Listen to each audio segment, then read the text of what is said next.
Selamat pagi Bapak Ibu Saudara. Senang bertemu dengan saudara, wajah-wajah cerah karena Tuhan itu baik. Amin. Puji Tuhan. Kita tahu betapa sulitnya perjuangan hidup dalam mengelola ekonomi dan berbagai hal lainnya. Kita perlu Tuhan hadir dalam hidup kita, hadir dalam keluarga kita. Amin. Hadirnya Tuhan itulah yang membuat pelipat gandaan dalam berbagai hal. Puji Tuhan. Yohanes 6 ayat 1 sampai 14, jemaat saya undang berdiri. Kita akan membaca ayat 13 dan 14 di bagian akhir saja, 13, 14. Nanti saya akan sampaikan kronologinya. Ya. Mari kita baca sama-sama, mulai. Yohanes 6 ayat 13 sampai 14. Maka mereka pun mengumpulkannya dan mengisi 12 bakul penuh dengan potongan-potongan dari kelima roti jelai yang lebih setelah orang makan. Orang-orang itu melihat mujizat yang telah diadakannya. Mereka berkata, Dia ini adalah benar nabi yang akan datang ke dalam dunia. Amin. Silakan duduk. Berbahagialah setiap orang yang telah membaca, mendengar, dan melakukan firman Tuhan. Tuhan Yesus memberkati. Bapak Ibu Saudara yang kekasih dalam Tuhan, mujizat, saudara sering menyebutkannya mujizat? Sering?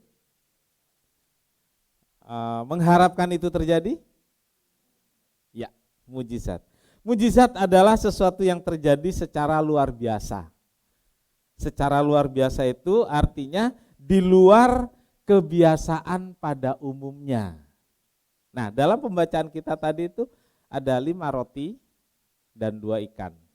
Dibawa kepada Tuhan Yesus dan Tuhan Yesus berkati, cukup untuk makan 5.000 orang. Tidak biasa. Di luar kebiasaan, itu mujizat. Ada saudara yang pernah mengalami hal-hal yang tidak biasa dalam hidup saudara? Pernah? Secara logika, secara hitungan matematik, itu tidak bisa. Tapi ternyata kemudian bisa. Adanya gereja ini, gedung ini, buat saya itu mujizat. Saudara tahu kira-kira berapa harganya gedung ini sekarang? Bandingkan dengan kondisi ekonomi jemaat, dulu juga begitu. Tahun 96 dengan jemaat yang masih jauh lebih perjuangan dari sekarang. Sekarang kan sudah ada yang enggak berjuang lagi kan gitu, yang sudah menikmati maksudnya ya. Rata-rata dulu jemaat rumahnya kontrak. Kalau ada pun rumah perum asli, kan gitu ya, belum dibangun tahun 9596. Kontrak semua. Bandingkan dengan sekarang. Jadi saudaraku, saya ingin membuat saudara memahami, dalam kondisi seperti itu kita bisa membeli. Buat saya ini tidak masuk dalam logika. Jadi tidak biasa terjadi pada umumnya, tetapi Tuhan membuat itu bisa terjadi. Ini salah satu contoh mujizat, ya, salah satu contoh mujizat. Sesuatu yang tidak biasa, tapi terjadi, namanya kejadian yang luar biasa, itu mujizat, saudaraku. Nah, saudara-saudara, mujizat dilakukan Tuhan atas kehendaknya, itu yang perlu diingat. Mujizat dilakukan Tuhan atas kehendaknya sendiri. Manusia tidak bisa menentukan, manusia tidak bisa mengatur Tuhan, maksud saya, manusia tidak bisa mengatur Tuhan, mendikte Tuhan untuk melakukan mujizat, baik itu waktu maupun caranya. Tuhan sendiri menentukan kapan mujizat itu dinyatakan. Tuhan sendiri yang mengatur kapan, waktunya, bagaimana caranya. Dan kepada siapa mujizat itu diberikan? Ingat, itu adalah kedaulatan Tuhan. Tuhan sendiri yang mengatur, Tuhan sendiri yang menentukan. Ingat, Tuhan sendiri menentukan kepada siapa mujizat itu diberlakukan. Ya. Mujizat pelipat gandaan 5 roti dan 2 ikan yang kemudian menjadi cukup untuk makan 5.000 orang, bahkan lebih, adalah peristiwa yang benar-benar terjadi. Saya katakan lagi, peristiwa 5 roti dan 2 ikan cukup untuk 5.000 orang adalah peristiwa yang benar-benar terjadi. Amin. Itu bukan dongeng. Itu bukan cerita ilustrasi. Itu bukan satu contoh yang dibuat agar orang mengerti. Bukan. Itu adalah peristiwa yang benar-benar terjadi. Dicatat dalam sejarah, tempatnya juga ada. Iya. Saya pernah pergi ke tempat itu, di mana dulu terjadi pelipat gandaan 5 roti dan 2 ikan. Saudara-saudaraku, jadi kalau itu pernah terjadi dulu kepada orang-orang yang mengikut Yesus, dan Tuhan Yesus melakukannya, kita sekarang bisa juga punya keyakinan bahwa itu terjadi untuk sekarang dalam hidup saya.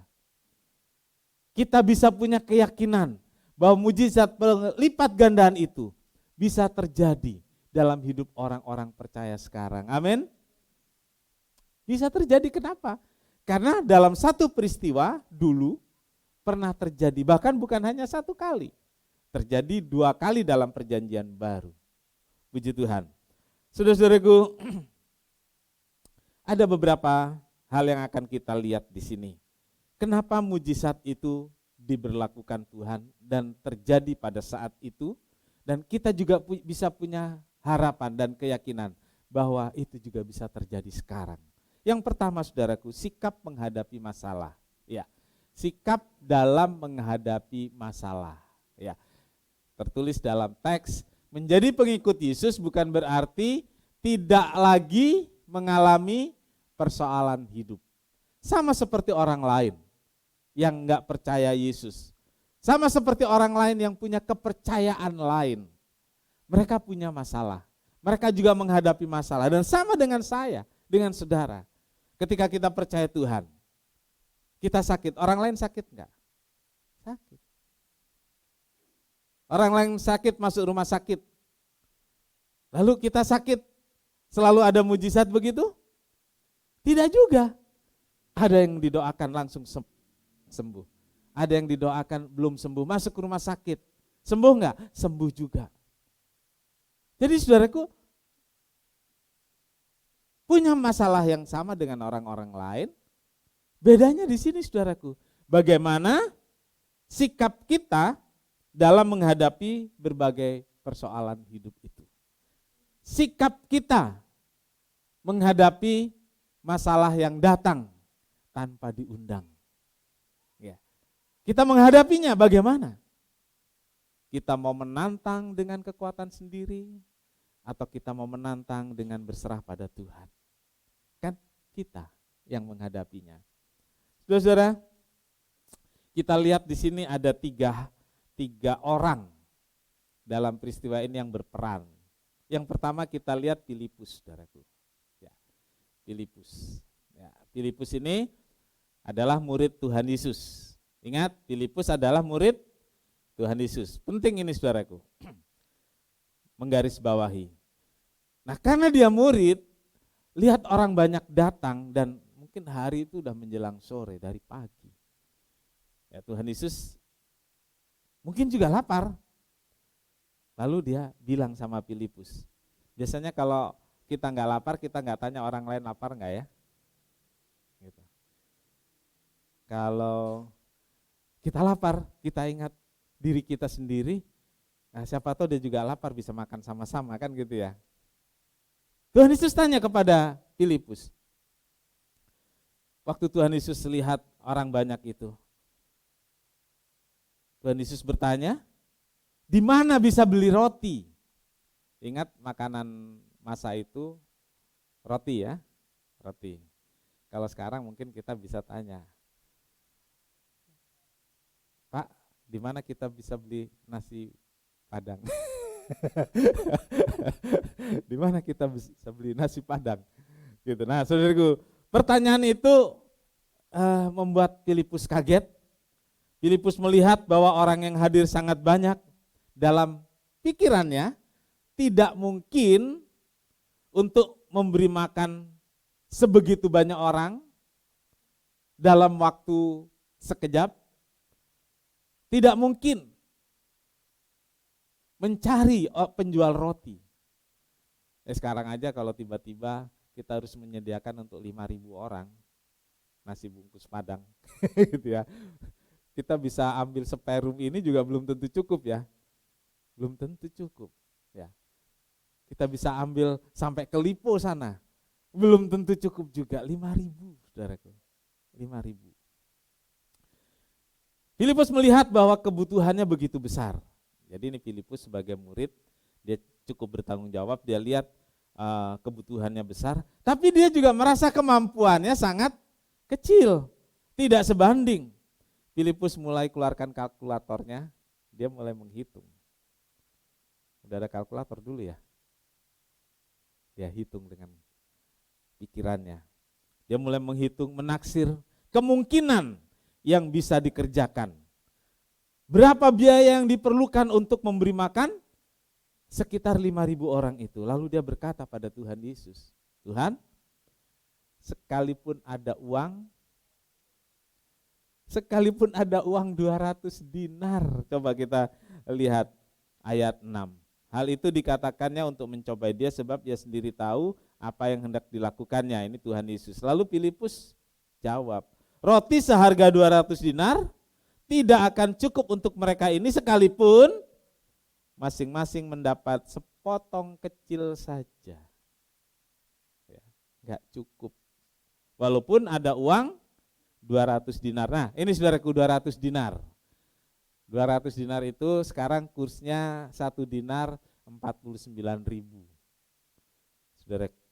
Jadi kurs tertinggi sekarang nih kurs tertinggi adalah dinar Kuwait 49.000. Dolar berapa saudaraku? Berapa? 15. Puji Tuhan, saudara punya dolar ya. Ya. Ya siapa tahu dibawa-bawa pakaian gitu kan.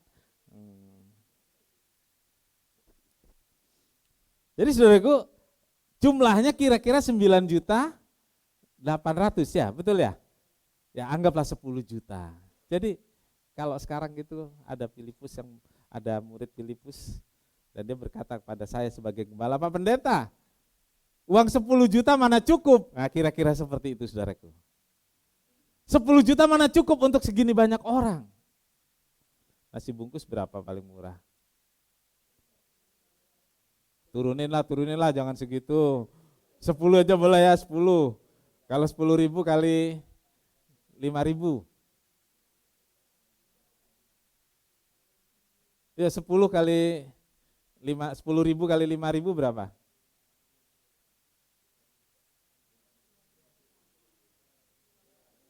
Hmm. 50 juta, betul. Coba itu yang masih yang bisnis 50 juta. Banding 10 juta ya. 10 juta mana cukup? Di otaknya Filipus, dia udah tahu kira-kira untuk kasih makan segitu 50 juta. Lalu dia bilang, saudaraku, sekalipun ada uang enggak cukup gitu loh, enggak cukup. Enggak sebanding. Jadi di sini saudaraku, Filipus hanya melihat besarnya masalah. Dia fokus kepada masalah. Dia hanya lihat, ih besar banget, ih berat banget. Saya enggak sanggup. Dan itulah cara berpikir, cara pandang dari banyak kita saat ini dalam kehidupan kita. Yaitu ketika kita hanya melihat masalahnya saja, gedenya masalah saja, fokus pada masalah yang terlihat besar dan terasa berat.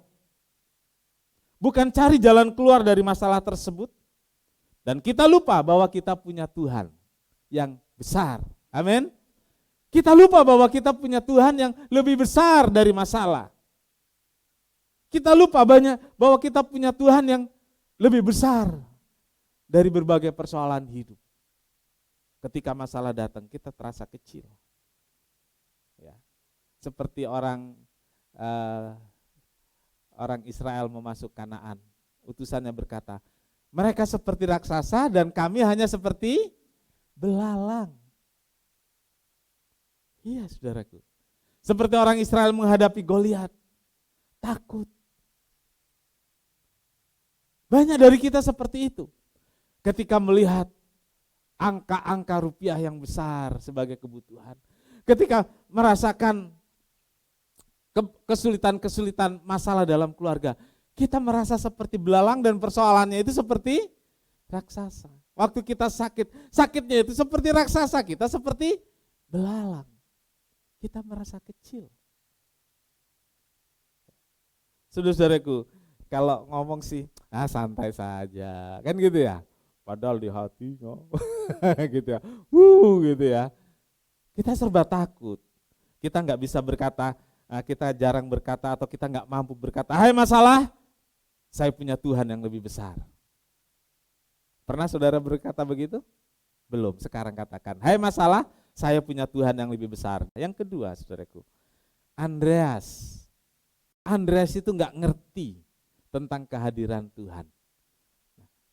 Sama seperti Filipus, Andreas adalah murid Tuhan. Tapi ketika ada persoalan dan kebutuhan, Andreas nggak ngerti soal kehadiran Tuhan. Nggak paham kalau Tuhan ada, kalau Tuhan hadir, semua bisa terjadi. Saudaraku, perintah Tuhan untuk memberi makan orang yang hadir dalam jumlah yang sangat banyak tersebut membuat murid-murid bingung. Murid-murid panik. Ya, karena tugas dari Tuhan Yesus untuk memberi makan orang yang hadir itu, mereka jadi bingung, jadi panik. Pengalaman bersama Tuhan mendadak sama sekali hilang. Pengalaman apa? Pengalaman ketika mereka bersama-sama mendoakan orang buta bisa melihat. Pengalaman ketika ada orang lumpuh, lalu oleh kuasa Tuhan orang lumpuh ini bisa berjalan. Mendadak semua itu hilang, tertelan oleh kepanikan dan kebingungan karena mereka anggap masalah begitu besar. Harusnya saudaraku, ini semua bisa jadi pengalaman yang mendongkrak kepercayaan mereka. Ternyata enggak juga saudaraku. Ternyata tidak terjadi. Saudaraku, kemudian Andreas membawa seorang anak kecil yang mempunyai 5 roti dan 2 ikan kepada Yesus. Walaupun bingung, walaupun panik, tapi berusaha juga. Gitu ya. Filipus berusaha dengan membuat hitungan. Mungkin dia seorang ahli ekonomi, saudaraku. Andreas, dia berjalan dengan bingung, dia keliling. Dia lihat ada anak yang bawa bekal. Karena dia anak kecil, Andreas berani ngomongnya, lu bawa apa? Cuma ini, 5 roti dan 2 ikan. Nah, sini. Diseret anak ini kepada Tuhan Yesus. Saudaraku, saya ingin tanya pada saudara, anak ini dibawa kepada Tuhan Yesus dengan 5 roti dan 2 ikan. Kira-kira apa dalam pikiran Andreas? Sekarang coba saudara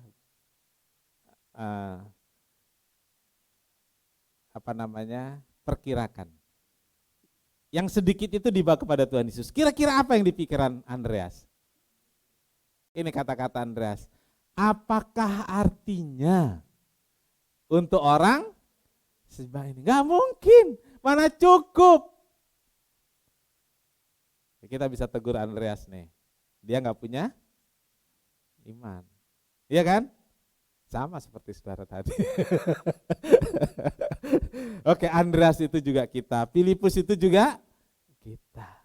Kita itu saya juga sama dengan saudara. Sama dengan Filipus dan Andreas. Iya. Filipus dan Andreas itu representatif kita. Dia murid, kita murid. Bedanya dia sama-sama Tuhan berjalan keliling sama-sama secara fisik, kita dengan iman. Sama, saudaraku. Nah, saudaraku, Andreas bawa anak kecil ini. Tapi katakan, apa artinya ini? Cuman segini. Mana cukup? Saudaraku, artinya begini, saudaraku. Andreas membawa anak ini dengan perasaan ini, saudaraku, panik dan putus asa. Dengan perasaan panik dan putus asa sampai dia bilang, ini apa artinya ini? Mana cukup, cuman segini. Saudara, sampai di sini, di keluarga, saudara pernah berpikir seperti ini? Cuman segini, mana cukup untuk kebutuhan sebesar ini? Pernah berpikir seperti itu? Saudaraku, mujizat itu terjadi karena Tuhan. Mujizat atau pelipat gandaan itu terjadi karena ada kehadiran Tuhan. Inilah yang tidak dipahami oleh Andreas. Tuhan ada di situ. Dia berpikir, mana cukup? Tuhan ada di depan mata Andreas. Tapi dia masih berpikir hal-hal yang tidak mungkin. Nah, saudaraku, Andreas dan kawan-kawan itu 12 murid dan lainnya itu nggak paham kuasa yang dahsyat yang ada pada Tuhan, walaupun kemarin seminggu lalu pernah mengalami, kan gitu ya, pernah mengalami kuasa Tuhan. Ada Yesus bersama mereka, tapi mereka lupa akan kuasa yang dahsyat yang ada pada Tuhan. Saudaraku, bukankah saya dan saudara seringkali sama seperti Andreas, terlalu menganggap kecil apa yang kita punya. Ya. Kalau ada orang lain hidupnya sepertinya tenang, aman, oh orang itu lebih diberkati oleh Tuhan. Saya cuman segini, gitu tadi ya, seperti yang Andreas. Saya cuman segini, mana cukup? Itu yang terjadi, saudaraku. Padahal Tuhan, kita sama-sama orang percaya, Tuhan hadiri keluarga kita, Tuhan juga hadiri keluarga yang lain. Saudaraku, kita menganggap kecil yang kita punya, menganggap masalah itu lebih besar. Kebutuhan selalu kita anggap lebih besar. Yang ada pada kita lebih kecil. Saudara-saudaraku, carilah Tuhan, jumpailah Tuhan. Saat ketemu Tuhan, saat kita datang di bawah kaki Tuhan, bawa yang kita punya. Tuhan, saya punya cuma segini. Nah, saudaraku, saya punya cuma segini Tuhan. Tapi saya yakin Tuhan bisa menolong dan melipat gandakan ini. Pernahkah kita berkata seperti itu pada Tuhan? Saudaraku, Tuhan yang kita jumpai, Tuhan yang hadir dalam keluarga kita, Tuhan yang hadir dalam hidup kita itu sanggup melipat gandakan seberapapun yang kita punya untuk memenuhi kebutuhan hidup kita. Amin. Tuhan sanggup melipat gandakan apa yang ada pada kita untuk mencukupkan apa yang kita butuhkan. Puji Tuhan, itu Andreas, saudaraku. Dan satu orang lagi dalam peristiwa ini, kita akan lihat anak kecil, nggak ada namanya, saudaraku ya, anak kecil, tidak ada namanya. Tapi mungkin juga anak kecil itu saya, mungkin juga anak kecil itu saudara. Kalau Andreas itu representatif kita, Filipus juga. Anak kecil ini siapa? Bisa juga menjadi representatif saya dan saudara. Enggak semua seperti Filipus dan Andreas, betul? Enggak semua. Ada juga seperti anak yang kecil ini. Saudara-saudara, ini budaya.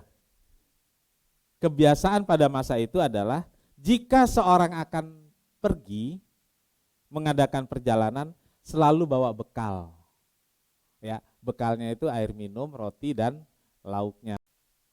Anak ini bukan satu-satunya yang membawa bekal roti dan ikan. Jadi jangan pikir dari sekian banyak orang yang bawa roti dan ikan adalah satu. Tidak.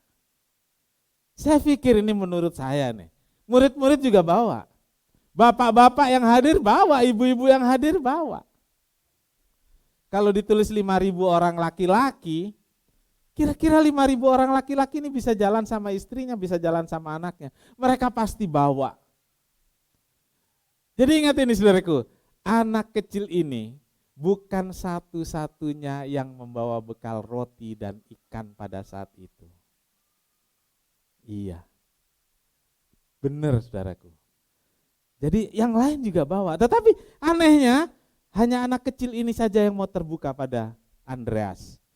Dan kemudian Andreas menceritakan itu pada Yesus. Nah saudara-saudara, belajar dari anak kecil ini, berkatalah jujur pada Tuhan. Kenapa kita enggak mengalami pelipat gandaan? Kita enggak jujur.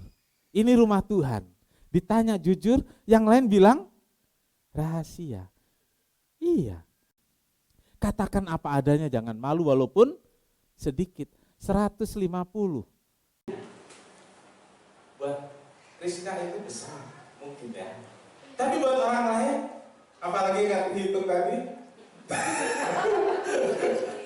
cuma segitu aja mau sombong amat sih Rizka itu. Mungkin anak kecil ini juga dibilang gitu. Baru bawa 5 roti dan 2 ikan aja, sombong. Sampai dibawa-bawa ke Tuhan Yesus. Bisa jadi seperti itu? Bisa. Sementara ada bapak ibu yang bawa 10-15 roti dan 10 ikan mungkin. Dia diam aja. Dia diam aja, bisa jadi seperti itu. Saudara-saudaraku, katakan yang menjadi kebutuhan kita dengan jujur. Dan katakan apa yang kita punya. Saudara-saudaraku, saya ingin menunggu pelipat ganda terjadi karena kita membawa yang ada pada kita pada Tuhan dengan jujur, dengan tulus apa adanya, dan serahkan, bicara dengan Tuhan. Tuhan berkuasa melipat gandakan dan memenuhi kebutuhan saudara. Amin. Dia penuhi kebutuhan saudara. Jangan rahasia-rahasia kepada Tuhan. Jangan diumpetin. Saudara umpetin di mana juga Tuhan tahu. Jadi saudara itu yang saudara punya 5 roti dan 2 ikan, bawa pada Tuhan. Kenapa yang lain gak mau ngomong pada Tuhan? Yang lain gak mau nunjukin kepada Andreas? Karena itu punya sendiri, buat saya dan keluarga. Ya. Kalau dibilang pelit, enggak lah, itu kan kebutuhan, gitu ya. Nggak ada orang pelit, yang ada perhitungan, saudara. Iya, saudara. Kenapa yang lain nggak mau ngomong? Padahal semua bawa. Ya karena itu tadi, saudara, tidak mau terbuka dan jujur kepada Tuhan. Ada 2 versi, saudara. Ini ngomongnya harusnya di kalangan teologi ya, saudara. Jadi yang pertama di kalangan jemaat biasa. Jadi benar-benar 5 roti dan 2 ikan itu cukup diberkati lalu bisa menjadi banyak. Tapi ada penafsiran kedua, dan ini tidak populer di kalangan jemaat atau di karismatik. Jadi ketika ada anak kecil ini datang, bawa itu roti dan ikan, bapak-bapak dan ibu-ibu yang lain malu hati, dan yang mereka bawa itu dibawa dikumpulin di depan. Lalu dari itu semua ternyata jumlahnya cukup. Ini nggak populer ya, penafsiran ini nggak populer. Tapi saya pikir dalam berjemaat, dalam bergereja ini penting, saudaraku. Kalau ada kebutuhan gereja, ada satu orang yang mulai berkorban, yang lain akan ikut, dan akhirnya kebutuhan itu cukup. Lihat orang ini, saudaraku, tujuan mujizat. Ini penting ya, tujuan mujizat, pelipat gandaan. Ya, ketika Tuhan melakukan mujizat, pasti ada tujuan. Yang pertama, ada kebutuhan yang mendesak. Ingat, ada kebutuhan yang mendesak, bukan keinginan. Bukan untuk gaya-gayaan, tapi ada kepentingan yang penting dan mendesak. Tapi yang tersedia sedikit, 5 roti 2 ikan, kebutuhannya untuk makan 5.000. Inilah yang menjadi dasar kenapa Tuhan melipat gandakan. Karena tujuannya untuk kepentingan yang mendesak. Bisa itu kepentingan orang banyak, bisa itu kepentingan keluarga, ya, bisa kepentingan pribadi kita. Tapi kebutuhannya, ingat, mendesak. Kebutuhannya apa, saudaraku? Mendesak. Ketiga, menyatakan belas kasihan Allah. Ada begitu banyak orang datang pada Tuhan waktu itu. Mereka dari pagi belum makan. Tuhan tidak bisa diam. Hatinya Tuhan penuh dengan belas kasihan. Ya, waktu Tuhan adalah Matius 14 ayat 14, waktu Tuhan mendarat karena banyak orang, dikatakan hatinya penuh, hatinya tergerak oleh belas kasihan. Jadi karena hatinya Tuhan kasihan, lihat 5.000 orang ini gak makan. Hatinya Tuhan kasihan karena kebutuhan kita mendesak dan kita gak mampu memenuhinya. Hatinya Tuhan kasihan lihat keluarga kita yang membutuhkan uang sekolah, membutuhkan uang pendidikan, tapi ketersediaannya sedikit. Lalu Tuhan lipat gandakan yang ada, Tuhan cukupkan. Jadi saudaraku, ada hati Tuhan yang penuh dengan belas kasihan. Yang ketiga tujuannya, saudaraku, Allah menunjukkan kuasa dan kebesarannya. Iman membutuhkan pengalaman dengan Tuhan agar makin kuat. Coba saudara, ketika ada mujizat terjadi, mungkin gak istimewa buat orang lain, tapi buat saudara istimewa. Berikutnya saudara, hari berikutnya atau detik berikutnya, kita merasa Tuhan itu baik, Tuhan itu luar biasa. Artinya iman kita semakin kuat. Ada pertolongan kecil dan kita yakin itu Tuhan yang bekerja, iman kita makin kuat. Lalu besok pertolongan lebih besar, iman kita makin kuat lagi. Jadi saudara, Allah menunjukkan kuasa dan kebesarannya itu, Allah menunjukkan pelipat gandaannya untuk makin meneguhkan iman kita, agar membuat iman kita makin bertumbuh. Yang terakhir, saudara, agar orang percaya melihat dan mengalami kemuliaan Tuhan. Saudara, Tuhan mau kita semua mengalami, merasakan kemuliaan Tuhan. Amin. Saudara mau mengalami kemuliaan Tuhan, merasakan pelipat gandaan? Bukan hanya kita yang mau, tapi Tuhan mau menyatakan itu pada kita semua. Amin. Saudaraku, itu membuat kita makin mempercayai Tuhan, dan itu membuat kita makin bersandar terus kepada Tuhan dari hari ke hari. Amin. Tuhan Yesus memberkati. Dengan jujur, dengan tulus, terbuka, katakan, Tuhan, saya cuma punya ini, saya nggak punya kekuatan, tapi saya yakin Tuhan yang besar akan membuat mujizat pelipat gandaan kekuatan buat saya. Mujizat pelipat gandaan untuk berkat-berkat yang sedikit yang ada pada saya menjadi banyak. Kita angkat tangan, nyanyikan pujian ini, refnya. Aku punya Tuhan yang besar. Yes. Haleluya. Haleluya. Oh, haleluya. Tuhan yang besar, yang telah berjanji dan sanggup menggenapi. Imanku bersepakat percaya kuasanya. Ku terima sekarang kemenangan. Jemaat saja menyanyi, jemaat saja menyanyi. Katakan, aku punya Tuhan besar. Yes, amin. Yes. Glory, haleluya, haleluya, haleluya. Oh, haleluya. Amin, amin, amin, amin.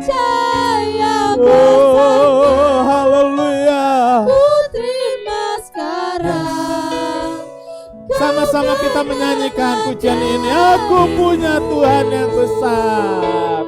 Aku punya Tuhan yang besar, yang telah berjanji dan sanggup menggenapi.